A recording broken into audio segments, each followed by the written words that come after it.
Saudara-saudari dan anak-anak yang terkasih dalam Kristus, dari Novisiat Sang Sabda Kubu, saya Pastor Freddy Hadin SVD menyampaikan ucapan selamat jumpa lagi lewat siraman rohani. Hari ini, Kamis Putih, 1 April 2021. Injil hari ini diambil dari Yohanes bab 13 ayat 1 sampai 15.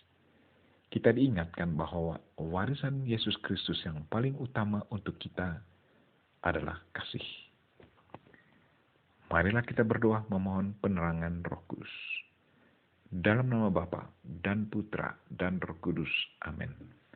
Tuhan dan Allah kami, puji dan syukur kami haturkan kepadamu karena Engkau sudah mewariskan kepada kami satu warisan yang paling istimewa, yaitu kasih. Tuhan, semoga warisan yang indah ini selalu kami hayati dan amalkan dalam hidup harian kami, sehingga orang lain pun boleh merasakannya dan meneruskannya kepada sesama kami.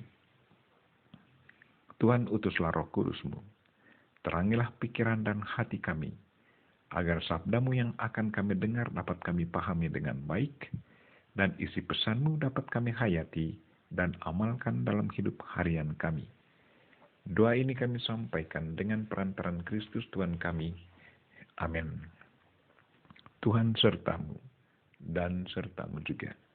Inilah Injil Yesus Kristus menurut Yohanes bab 13 ayat 1 sampai 15.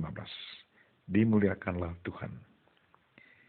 Sebelum hari raya Paskah mulai, Yesus sudah tahu bahwa saatnya sudah tiba untuk beralih dari dunia ini kepada Bapa. Sebagaimana ia senantiasa mengasihi murid-muridnya, demikianlah sekarang ia mengasihi mereka sampai saat terakhir. Ketika mereka sedang makan bersama, iblis membisikkan dalam hati Yudas Iskariot, anak Simon, rencana untuk mengkhianati Yesus. Yesus tahu bahwa Bapa telah menyerahkan segala sesuatu kepadanya, dan bahwa ia datang dari Allah dan akan kembali kepada Allah. Maka bangunlah Yesus dan menanggalkan jubahnya. Ia mengambil sehelai kain lenan dan mengikatkannya pada pinggangnya. Kemudian ia menuangkan air ke dalam sebuah basi dan mulai membasuh kaki murid-muridnya, lalu menyekahnya dengan kain yang terikat pada pinggangnya itu. Maka sampailah ia kepada Simon Petrus. Kata Petrus kepadanya, "Tuhan, Engkau hendak membasuh kakiku?" Jawab Yesus kepadanya, "Apa yang kuperbuat, engkau tidak mengerti sekarang, tetapi engkau akan memahaminya kelak." Kata Petrus kepadanya, "Selama-lamanya engkau tidak akan membasuh kakiku."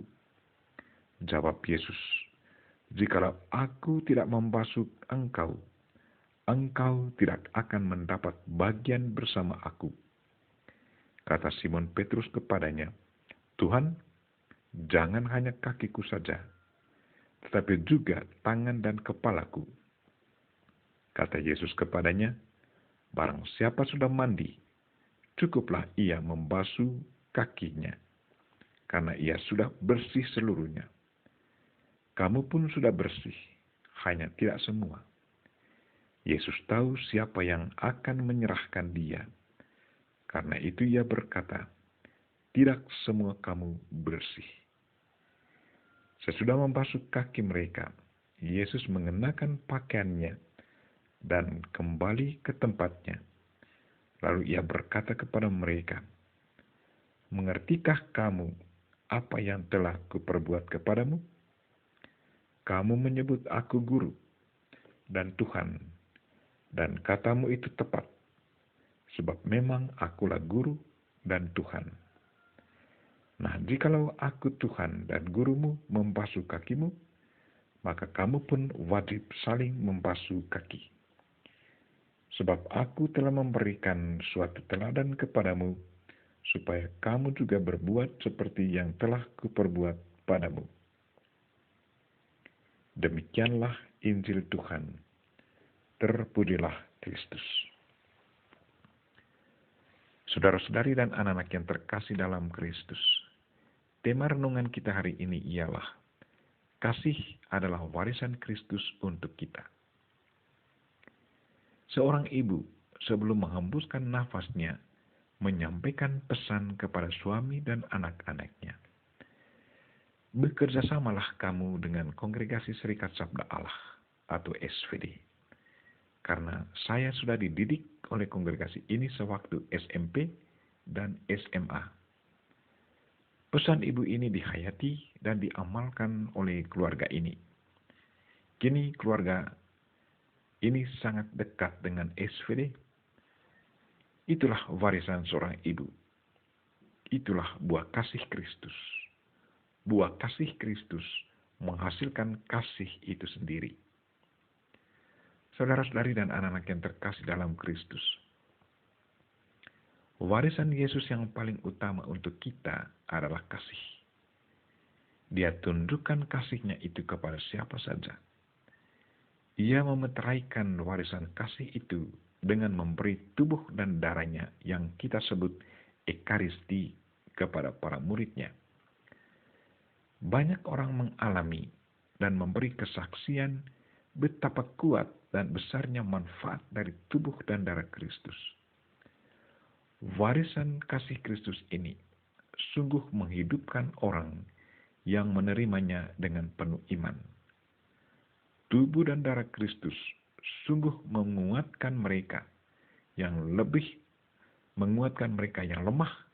dan mencerahkan pikiran mereka yang bingung.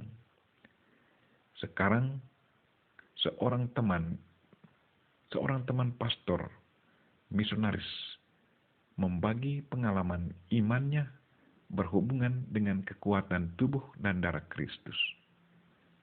Katanya bahwa setiap hari Minggu ia merayakan 4 misa. Misa pertama jam 6.30 di penjara, misa kedua jam 8.30 di pusat paroki, misa ketiga jam 11.30 di lingkungan, dan misa keempat jam 2 sore di lingkungan. Misa pertama dan kedua masih gampang dijangkau dengan mobil karena jalannya bagus. Tetapi misa ketiga dan keempat jalannya sangat buruk, tambah lagi topografi lingkungan yang sangat berbukit-bukit. Kadang pastor tinggalkan mobil di jalan raya dan harus berjalan kaki menuju tempat yang dituju. Betapa sering dia alami rasa haus dan lapar. Tetapi sesudah memakan tubuh dan meminum darah Kristus, ia kembali merasa kuat. Sabda Kristus, inilah tubuhku, ambillah dan makanlah. Dipahaminya sebagai satu ajakan untuk makan bersama Kristus pada saat itu. Dia menerimanya dengan penuh iman. Sewaktu memakannya, dia langsung merasakan ada kekuatan dan kepuasan tersendiri. Demikian pula dengan darah Kristus. Inilah darahku, ambillah dan minumlah. Sesudah meminumnya, ia merasa lega dan segar kembali, dan itulah warisan kasih yang diberikan Kristus kepada kita. Warisan itu sangat besar manfaatnya bagi kita. Sebagai muridnya, pasti Kristus mengharapkan agar kita meneruskan warisannya ini kepada orang lain, agar warisan yang suci ini tidak hilang. Sebaliknya, selalu hidup untuk selamanya. Marilah kita pancarkan warisan kasih Kristus ini kepada sesama kita dengan penuh kasih. Saudara-saudari dan anak-anak yang terkasih dalam Kristus, pada hari ini, kita juga ingat para imam yang merayakan pesta imamat mereka. Yesus mulai merayakan misa pada hari Kamis Putih. Misa yang sudah dimulai oleh Yesus Kristus ini, kini diteruskan oleh para imam. Hari Kamis Putih selalu dilihat sebagai hari para imam. Karena itu doakanlah para imam kita, agar mereka selalu tekun dalam tugas pelayanan, dan selalu memancarkan warisan kasih Kristus kepada sesama.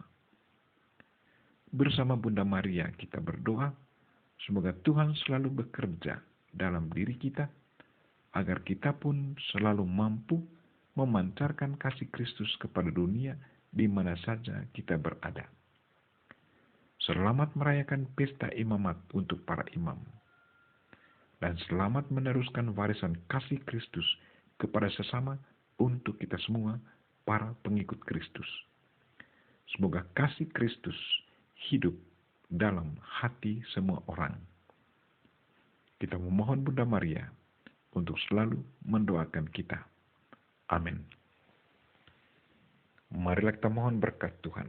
Tuhan sertamu dan sertamu juga. Semoga saudara sekalian dan mereka-mereka yang kita doakan pada hari ini, secara khusus saudara-saudari kita yang lagi sakit, dan segala aktivitas kita sepanjang hari ini dilindungi, dibimbing, dan diberkati oleh Allah yang Maha Kuasa, Bapa dan Putra dan Roh Kudus. Amin.